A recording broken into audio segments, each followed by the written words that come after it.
जय बोलो देवादिदेव 1008 श्री भगवान महावीर स्वामी की जय जय जय।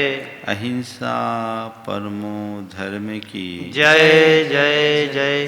परम पूज आचार्य गुरुवर श्री विद्यासागर जी महाराज की जय जय जय। परम पूज मुनि श्री प्रमाण सागर जी महाराज की जय जय जय। नमो परम पूज्य मुनि श्री अरह सागर जी महाराज की जय जय जय। नमोस्तु। हमारा जीवन हमारी रुचि के अनुरूप चलता है।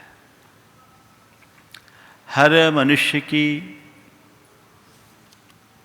अपनी अलग अलग रुचि होती है और जिसकी जैसी रुचि होती है उसकी वैसी प्रवृत्ति बन जाती है और जैसी प्रवृत्ति वैसा जीवन।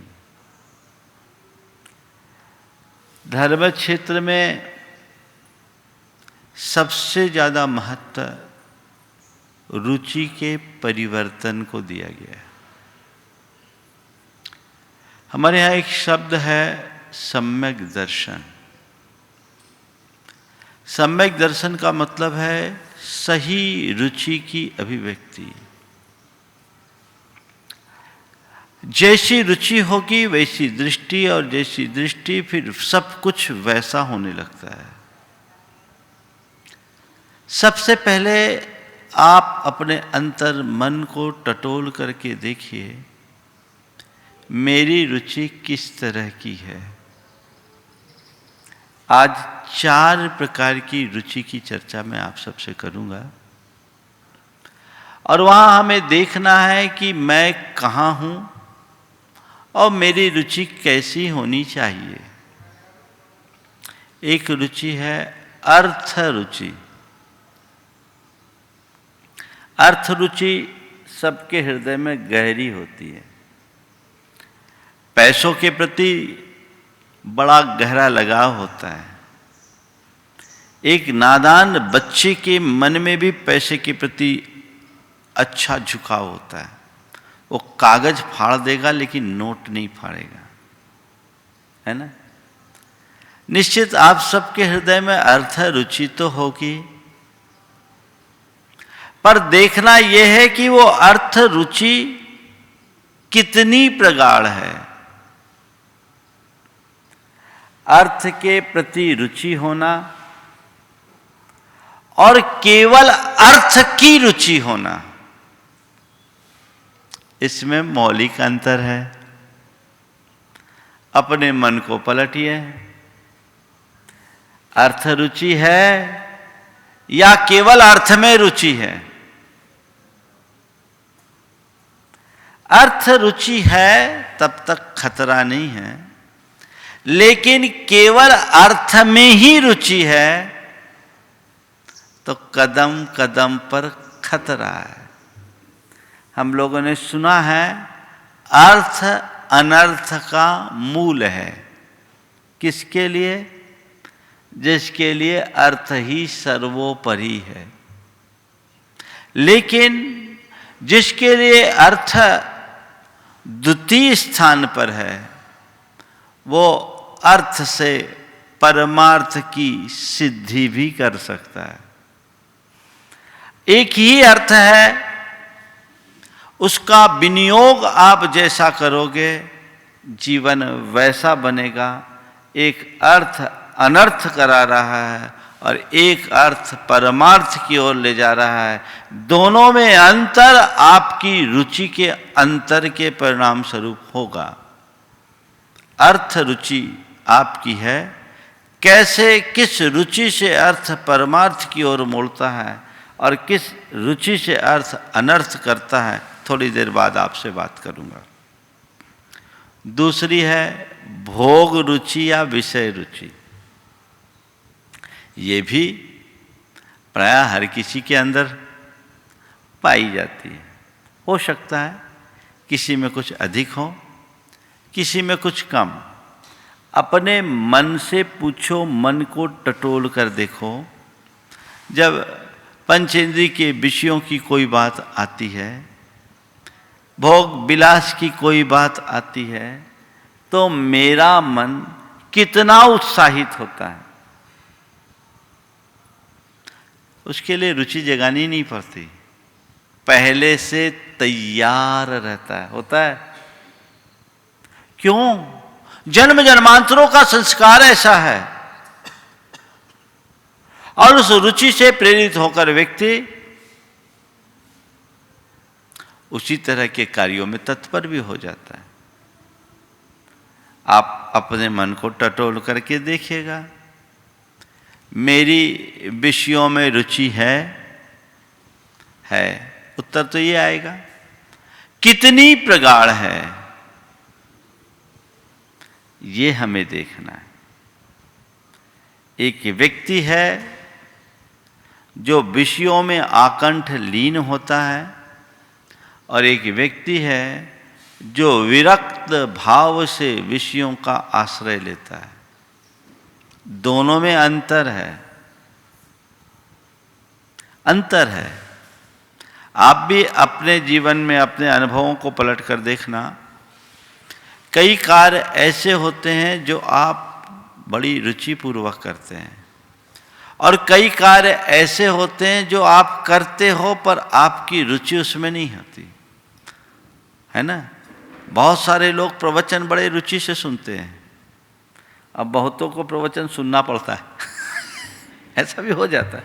अब ला के बिठाल दिए, अब किया क्या, एक सुन रहे हैं, एक को सुनना पड़ रहा है, एक कर रहा है, एक को करना पड़ रहा है। हर क्रिया में रुचि का महत्वपूर्ण स्थान है। तो ये दूसरी रुचि है, विषय रुचि या भोग रुचि। तीसरी रुचि पुण्य रुचि या धर्म रुचि। अपने मन को इधर भी टटोलो। पुण्य के कार्य में कितनी रुचि, धर्म से कितनी रुचि। महाराज जी रुचि नहीं होती तो हम लोग यहां थोड़ी आते। निश्चित आपकी रुचि है, और उस रुचि की मैं सराहना भी करता हूं। ये एक अच्छी रुचि है, लेकिन कितनी है ये हमें देखना है। धर्म करते हैं, पुण्य का कर्म करते हैं, तो कितनी रुचि है। और पुण्य की रुचि है या धर्म की रुचि है, तो केवल पुण्य की क्रिया या धर्म की क्रिया में रुचि है, या उससे आगे भी, ये हमें टटोलना है। और चौथी रुचि जो सबसे महत्वपूर्ण रुचि है, और जिस पर आज मुझे पूरी चर्चा करनी है, वह है आत्मरुचि। कौन सी रुचि? आत्मरुचि। अब अपने मन से पूछो, नंबर 1 में तो कोई संदेह नहीं, नंबर 2 में कोई संशय नहीं, और नंबर 3 भी दिख रहा है। इन 3 जगह तो आप लोग बिल्कुल खरे दिख रहे हो। अर्थ रुचि भी है, भोग रुचि भी है, और धर्म रुचि भी दिख रही है। लेकिन आत्मरुचि कहां है? आत्मरुचि का मतलब समझे? अपनी आत्मा की पहचान और आत्मा की ओर झुकाव। संत कहते हैं सबसे ज्यादा जरूरत आत्मरुचि के जागने की है। जिस व्यक्ति के हृदय में आत्मरुचि जग जाती है, उसके जीवन में एक बड़ा आध्यात्मिक मोड़ आता है। शास्त्रीय भाषा में आत्मरुचि की अभिव्यक्ति का नाम ही सम्यक दर्शन है। अपरुई सम्मतम। आत्म रुचि सम्यक्त है, उसे देखो मेरी आत्म रुचि कितनी है। धन पैसा जीवन के निर्वाह का साधन है, भोग विषय भोग आकुलता को उत्पन्न करने वाले हैं, पुण्य अनुकूल साधन देने वाला है। ये तीनों संसार के हैं। संसार से निस्तार कब होगा? जब आत्म रुचि का विस्तार होगा। उस आत्मा के प्रति रुचि जगते ही व्यक्ति की पूरी प्रवृत्ति बदल जाती है। एक व्यक्ति अर्थ का उपार्जन कर रहा है केवल अर्थ के लिए या पुण्य को देखते हुए। एक व्यक्ति विषयों में लगा हुआ है, वो विषयों की रुचि के कारण, अनुकूल साधन के कारण। एक व्यक्ति पुण्य और धर्म कर रहा है केवल पुण्य के लिए या धर्म की क्रिया करने के लिए।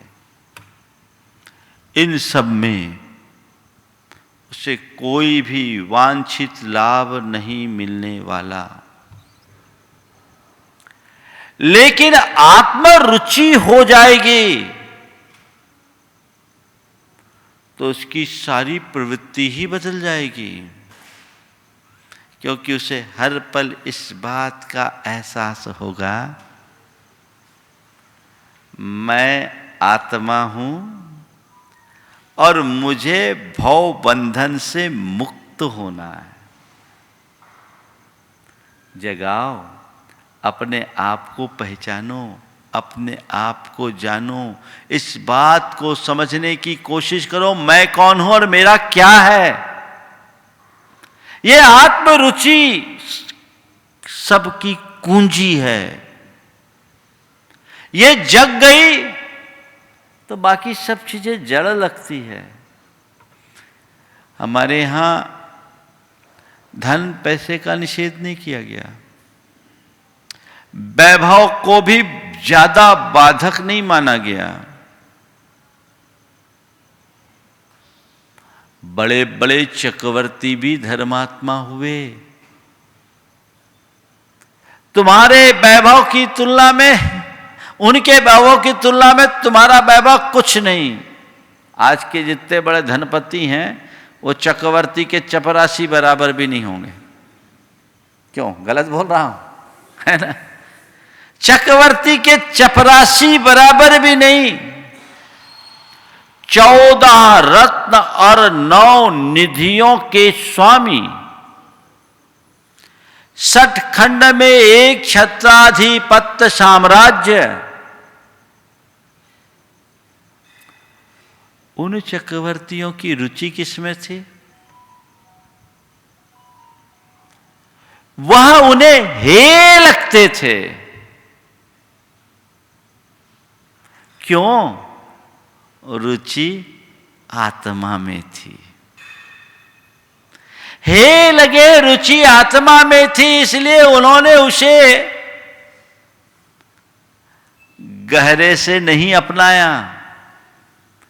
चक्रवर्ती का नियोग मान करके चक्रवर्तित्व का कार्य किया, दिग्विजय यात्राएं भी की, पर उन्हें इस बात का हर पल आभास रहा, ये सब महज संयोग है।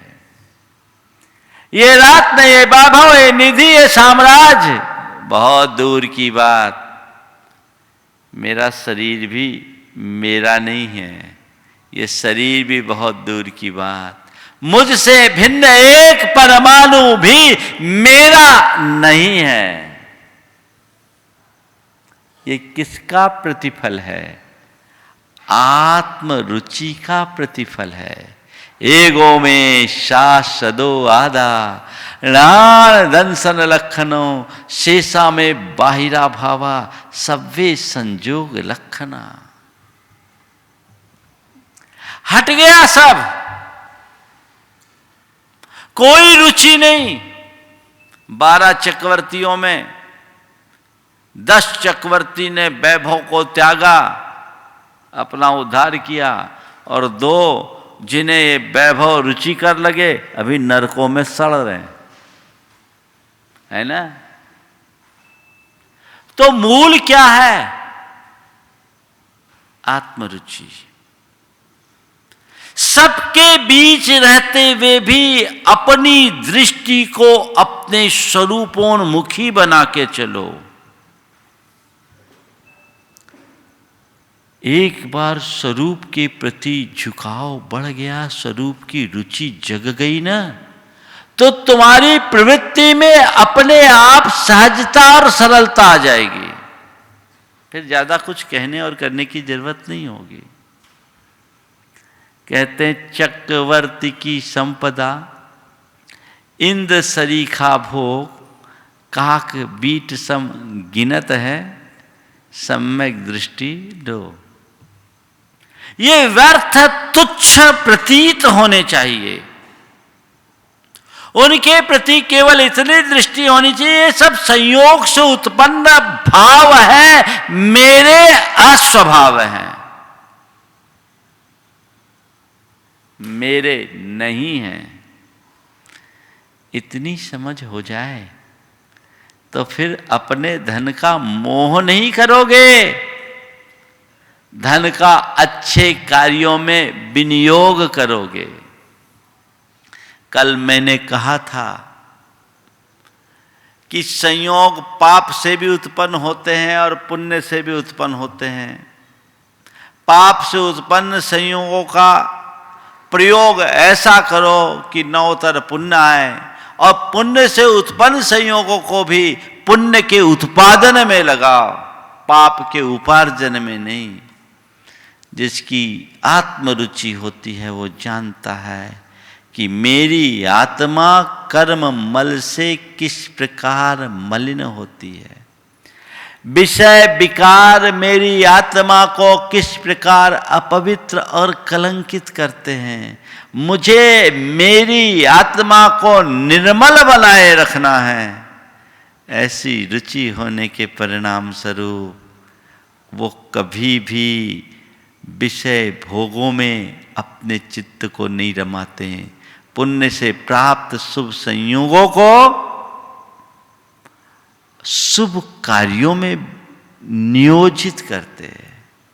तो धन है, एक भोग रहा है और एक त्याग रहा है। भोगने वाला पतन करेगा, त्यागने वाले का उत्थान होगा। चक्रवर्ती भरत चक्रवर्ती बना, उसने वैभव पाया। रावण भी अर्धचक्री था, उसने वैभव पाया। भरत चक्रवर्ती ने सोने के मंदिर बनाए और रावण ने सोने की लंका। उदाहरण सामने।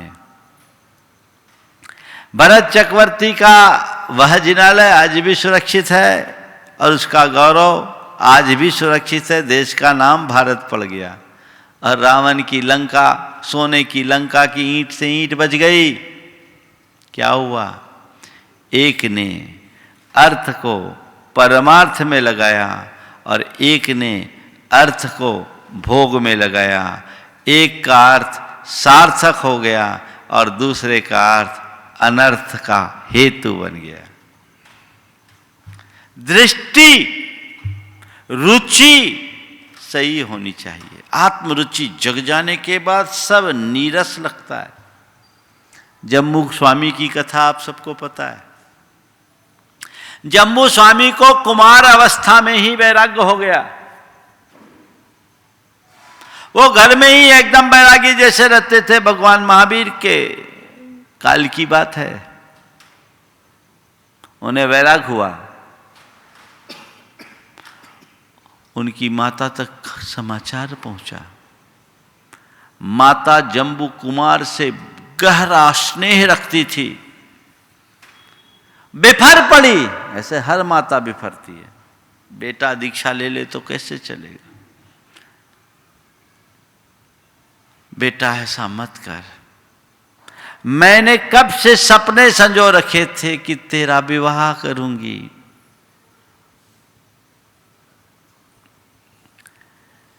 पर जम्बू कुमार कहते ये तो सब बीच के बंधन है माँ, मुझे तो अपनी आत्मा का उद्धार करना है, और ब्याह करना है तो ऐसा ब्याह करो कि फिर किसी से ब्याह की जरूरत ही ना पड़े। अगर मुझे वरना है तो मैं मुक्ति वधू को वरूंगा, फिर किसी और को वरने की जरूरत ही ना हो। पर मां का बड़ा दबाव, आग्रह, अनुरोध, बेटा तो एक काम कर, विवाह भर कर ले, उसके बाद तेरी जो मर्जी हो सो कर लेना। कहते हैं 8 कुंवारियों से उनका विवाह हुआ। विवाह के पूर्व कहीं 8 आता, कहीं 4 आता, जितने हो समझ लो, जो भी हो, विवाह हुआ। विवाह पूर्व ये घोषित हो गया कि ये बस एक रात रहेगा, सुबह होते ही ये दीक्षा ले लेंगे। ठीक है, जिनके साथ उनका विवाह होना था वो भी पक्की थी, ठीक है, होने तो दो, एक बार फिर आटे दाल का भाव अपने आप समझ में आ जाएगा।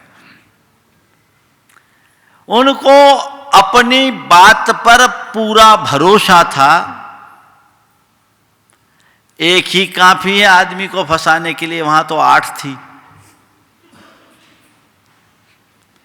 8 आओ, विवाह हुआ। कहते पूरी रात 8 की 8 जो अब जम्बू कुमार की पत्नियां बन चुकी थी, अपने हाव भाव विलास से जम्बू कुमार को प्रभावित करना चाह रही थी। पर जम्बू कुमार केवल सुबह होने की प्रतीक्षा में समय बिता रहे थे। वचन पूरा करना था। इधर मथुरा की बात है। इस विवाह में करोड़ों का धन चढ़ा था, और वहां रहने वाले विद्युत चोर नाम के एक चोर को पता लगा। वो अपने शागिर्दों के साथ धावा बोलने के इरादे से जम्बू कुमार के महल में पहुंचा। जम्बू कुमार की मां जाग रही है, उसे नींद नहीं आ रही। विद्युत चोर को उसने देख लिया। विद्युत चोर ने अपना परिचय दिया। मां ने कहा, बेटा तुझे चोरी करने की जरूरत नहीं है, जितना धन तुझे दिख रहा है उसमें तू जितना चाहे मैं सब तुझे दे दूंगी। तू एक काम भर कर ले, मेरे कुमार को मना ले। वो सुबह दीक्षा लेने की बात कर रहा है, उसे भर मना ले। जम्बू विद्युत चोर को भी बड़ा आश्चर्य हुआ। जिस दौलत और जिस विषयों के पीछे पूरा संसार भागता है, ये व्यक्ति उसे ठोकर मार करके दीक्षित होने जा रहा है। चलो चलकर देखना चाहिए कि माजरा क्या है। एक झरोखे की ओट में बैठकर वो जम्बू कुमार और उनकी पत्नियों की वार्ता को सुनता रहा। सुनते सुनते उसकी अंदर की आंखें खुल गई और मन में एक ही विचार आया, जम्बू कुमार ठीक बोल रहे हैं, ये जड़ वैभव तो नश्वर है, जीवन का क्या भरोसा। विषय भोगों में मन कभी तृप्त हो ही नहीं पाया। ये तो तृष्णा की अंतहीन दौड़ है और इसमें आत्मा कलंकित होगी। ये भव बंधन के कारण है। उसे अपनी आत्मा की रुचि जग गई।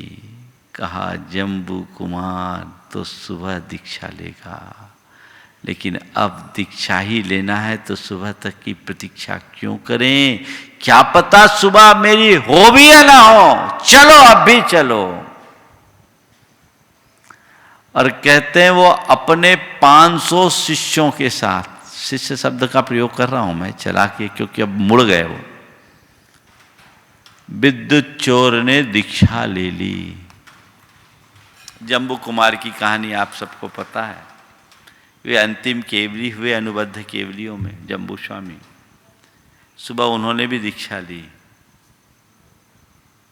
इस पूरी कहानी को थोड़ा समझो। विद्युत चोर के मन में अर्थ रुचि थी, रानियों के प्रति भोग रुचि थी, मां पुण्य में रुचि रख रही थी और जम्बू कुमार का साथ चाहती थी। जम्बू कुमार के हृदय में आत्म रुचि थी। आत्महित का बोध होना चाहिए। मैं आपसे ये नहीं कह रहा हूं आप भी जम्बू कुमार की तरह दीक्षा ले लो, और किसी के कहने से दीक्षा लेते तो अभी तक तो ले चुके होते, पर ऐसा करना भी मत। जो किसी के कहने से दीक्षा लेता है ना, वो दीक्षा ले लेगा पर दीक्षा को जी नहीं पाएगा। दीक्षा तो केवल आत्म पुकार से, आत्म प्रेरणा से ली जाती है। अंदर की रुचि जगे तब तुम दीक्षा का रस ले पाओगे, तब तुम दीक्षा का आनंद ले पाओगे। तो मैं आपसे ये नहीं कह रहा हूं कि आप दीक्षा ले लो, लेकिन अपनी रुचि को बदलो। अभी तुम जो अपनी प्राथमिकता में धन पैसे और मौज मस्ती को रख दिए हो, उसे निचले पायदान में ले आओ। आत्महित को सर्वोच्च शिखर पर रखकर दूसरे पायदान में उस आत्महित के साधक धर्म को रखो, और अर्थ और भोग को केवल संसार के निर्वाह का एक माध्यम और साधन मान करके अंगीकार करो। जीवन बदल जाएगा। अभी आप देखो क्या है, कहीं आप मंदिर के लिए निकले, अपनी रुचि देखो, बहुत उत्साह से शुद्ध धवल वस्त्र पहनकर सर्दी के दिनों में भी आप सुबह सुबह भगवान का अभिषेक करने का मनोभाव लेकर निकले हैं, और रास्ते में एक ऐसा ग्राहक मिल रहा है, दिख रहा है, जो 6 महीने से पेमेंट रुका है। अब बोलो क्या करोगे? मंदिर जाओगे कि उसके पीछे भागोगे? क्या होगा? समझ में आ रही ना बात? अब महाराज पेमेंट छोड़ देंगे तो बिल्कुल पेमेंट नहीं छोड़ेंगे, भले भगवान को छोड़ देगा। भगवान कहाँ जाएंगे महाराज? भगवान तो स्थायी है। एक ग्राहक तो भगवान से भी दुर्लभ हो गया। ये क्या है? ये रुचि। अगर आपकी रुचि धर्म में होगी और आत्महित में होगी, कहेंगे ठीक है इसको बाद में देखूंगा। मेरा जो पहला काम है वो मुझे पहले करना है। जीवन में बदलाव लाने के लिए ज़्यादा कुछ नहीं करना। जिसे हमने अपनी प्राथमिकता बना रखी है उसे भर बदलना है। कई लोग कहते हैं कि हम धर्म करना चाहते हैं पर कर नहीं पाते। मैं ऐसे लोगों से कहता हूं ये केवल बहाना है। यथार्थ में यदि तुम धर्म करना चाहोगे तो करने का अवसर अपने आप निकाल लोगे। जिस कार्य में रुचि होती है उस कार्य में अपने आप आदमी रास्ता निकालता है। कहते हैं जहां चाह वहां राह। अंदर की रुचि तो जगाओ। जितनी रुचि तुम धन पैसे को कमाने में और मौज मस्ती करने में लगाए हो, उसका एक छोटा हिस्सा आत्महित में लगा दो। बेड़ा पार हो जाएगा। ज्ञान होना चाहिए। अंतर का ज्ञान अगर विकसित हो गया तो जीवन का काया पलट हो गया। साधु संतों का समागम हमें क्या देता है? कुछ नहीं। जो तुम चाहते हो या जो तुम्हारे पास है उसमें से हम लोगों के पास क्या है? कुछ भी तो नहीं है। हमसे कुछ नहीं मिलने वाला। बोलो मिलेगा? क्या मिलेगा? जो तुम्हारे पास है या जो तुम चाहते हो वो हमारे पास नहीं है। हाँ, साधु संतों के संपर्क में आने के बाद तुम्हारी धर्म रुचि जग सकती है, तुम्हारी आत्म रुचि जग सकती है, और आत्म रुचि जग गई तो फिर जीवन का ही काया पलट हो जाएगा। वो रुचि जगाओ, लौ लगाओ। मैं आज आप लोगों से एक कदम आगे बढ़ने के लिए कह रहा हूं, धर्म रुचि तो तुम्हारी है। अब कहां जाना है? आत्म रुचि में। आत्म परक दृष्टि जगाओ। हर पल ये जानो मैं कौन हूं और मेरा क्या है, मैं क्या कर रहा हूं, मुझे क्या करना चाहिए, किस कृत्य में मेरी आत्मा का हित है और किस में मेरा हित है। हित का संपादन करना है और अहित से बचना है। केवल इतनी सी सोच विकसित करो, देखो जीवन में कैसा बदलाव घटित होता है। बड़ा क्रांतिकारी परिवर्तन होगा। और उसके बिना करोगे तो बस ऊपर ऊपर का। आप देखो जितने धर्म क्षेत्र में जुड़े हुए लोग हैं ना, उनसे आप सवाल करो कि भैया धर्म क्यों करते हो, तो उनका 4 ही जवाब मिलेगा।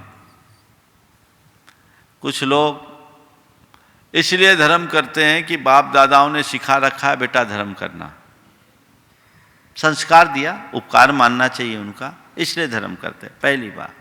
कुछ लोग इस भाव से धर्म करते हैं कि धर्म करेंगे तो दुख दारिद्र नहीं आएगा, संकट टल जाएगा। और कुछ लोग इसलिए धर्म करते हैं कि धर्म करेंगे तो स्वर्ग जाएंगे, दुर्गति से बचेंगे। चौथा विकल्प है, वो है धर्म करेंगे तो मेरी आत्मा का हित होगा। अपने मन को पलट कर देखो, 1, 2, 3 में कौन सा विकल्प तुम्हारे साथ जुड़ा हुआ है, कौन सा ऑप्शन है, पहला, दूसरा या तीसरा। मां बाप की प्रेरणा से तुम अगर धर्म करोगे तो हो सकता है दूसरों की संगति में पड़कर उसे भूल भी जाओ, जैसा बहुत लोगों के साथ होता है।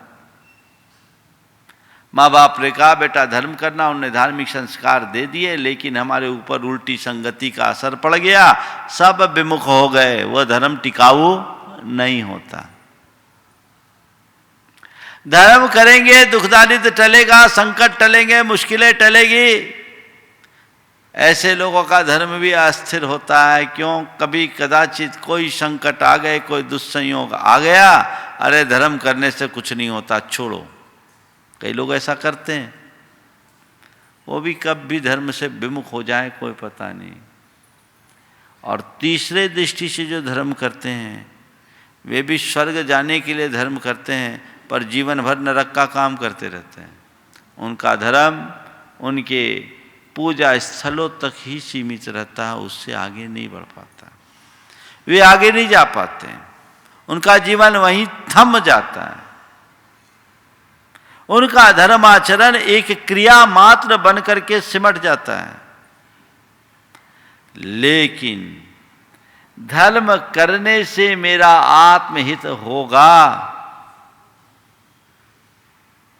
ये सोचकर मुझे अपने आत्मा का हित करने के लिए धर्म करना है, हर पल आत्महित की बुद्धि होगी, उत्तरोत्तर तुम्हारी धर्म रुचि भी बढ़ेगी और धर्म करने का तरीका भी।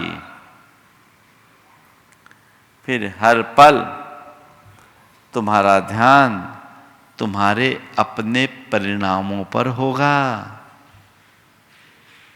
देखो कितने प्रकार के आवेग संवेग मन में आते रहते हैं,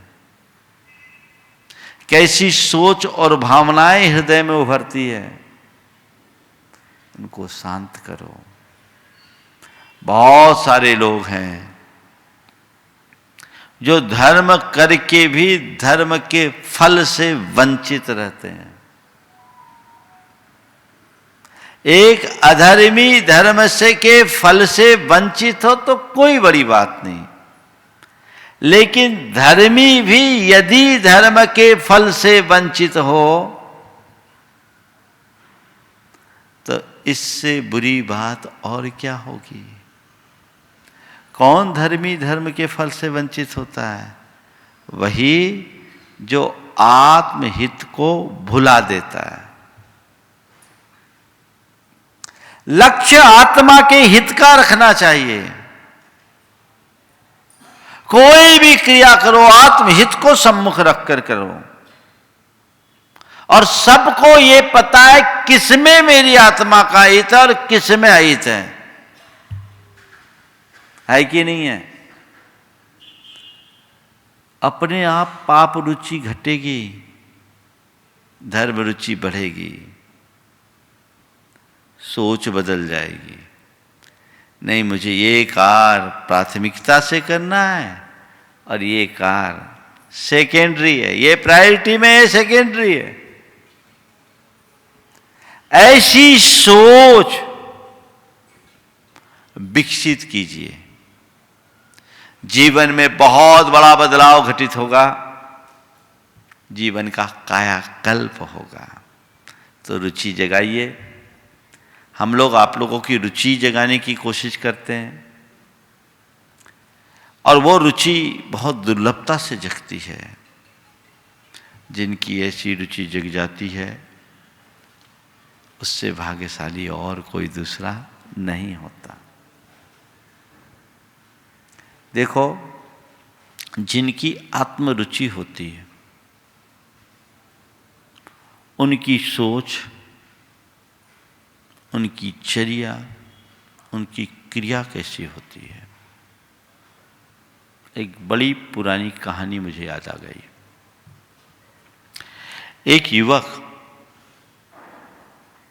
18 साल का युवा, मुनिराज के पास दीक्षा लेने के भाव से गया, अपना परिचय दिया। पिता नहीं थे, माँ थी। माँ का नाम बताया। मुनिराज ने कहा, ठीक है, मैं दीक्षा दूंगा, पर पहले जा अपनी माँ से अनुमति लेके आ जा। बेटा माँ के पास गया। माँ को अपार प्रसन्नता हुई। माँ को अपार प्रसन्नता हुई और माँ ने कहा, बेटे तुझे दीक्षा लेना है तो ले, पर मैं कुछ बातें तुझे कह रही हूं, उसे ध्यान रखना। 4 बातों को याद रखना। अपने घर को कभी मत भूलना, पहली बात। अपने घर को कभी मत भूलना। दूसरी बात, भूल जाओ तो पड़ोसी को मत भूलना। तीसरी बात, खूब भूख लगने पर खाना। और चौथी बात, खूब नींद आने पर सोना। अपने घर को कभी मत भूलना, भूल जाओ तो पड़ोसी को मत भूलना, खूब भूख लगने पर खाना और खूब नींद आने पर सोना। बेटे के मन में बात कुछ समझ में नहीं आई। दीक्षा लेते समय तो घर छोड़ा जाता है, परिवार छोड़ा जाता है, अड़ोस पड़ोस का नाता छोड़ा जाता है, फिर यहाँ कह रहे हैं अपने घर को मत भूलना, भूल जाओ तो पड़ोसी को मत भूलना। पर बेटे ने माँ की सारी बातों को स्वीकार लिया, संस्कारी था। मुनिराज के चरणों में गया, पूछा क्या हुआ, तुमने अपनी माँ से सम्मति ली? हाँ, माँ ने सम्मति दे दी। कुछ कहा? हाँ, 4 बातें बताई। क्या बताई? अपने घर को मत भूलना, भूल जाओ तो पड़ोसी को याद रखना, और खूब नींद आने, भूख लगने पर खाना, और खूब नींद आने पर सोना। महाराज जी, पता नहीं मेरी माँ ने ऐसा क्यों कह दिया, मुझे इसका रहस्य समझ में नहीं आ रहा है। मुनिराज मुस्कुराए और उन्होंने कहा, बेटे तेरी माँ बड़ी तत्वज्ञानी है, उसने तुझे जो दिशा दर्शन दिया है वो पूरे जीवन का निचोड़ है और हर साधक के लिए जरूरी है। तेरी माँ ने जो तुझसे कहा है अपने घर को मत भूलना, इसका मतलब ये बाहर के ईंट गारों के मकान से नहीं है, इसका मतलब अपनी आत्मा को कभी मत भूलना। समझ गए? किसको मत भूलना? आत्मा को कभी मत भूलना। और कदाचित अपने घर को भूल जाओ तो पड़ोसी को मत भूलना। तो आत्मा को भूल जाओ कदाचित, तो पड़ोसी पंच परमेष्टि हैं, उनको मत भूलना, वो तुम्हें तुम्हारे घर पहुंचाने में निमित्त बन जाएंगे। तो पहली बात अपने घर को मत भूलना, यानी अपनी आत्मा को मत भूलना। दूसरी बात, यदि कदाचित भूल भी जाओ तो पड़ोसी को याद रखना, यानी पंच परमेष्टि को याद रखना। खूब भूख लगने पर खाना, यानी कठोर तपस्या करना, और खूब नींद आने पर सोना, यानी सतत अप्रमत्त रहना। धन है वो मां जो अपनी संतान को ऐसी आध्यात्मिक प्रेरणा देती हो। आज कहां आत्मरुचि की बात है?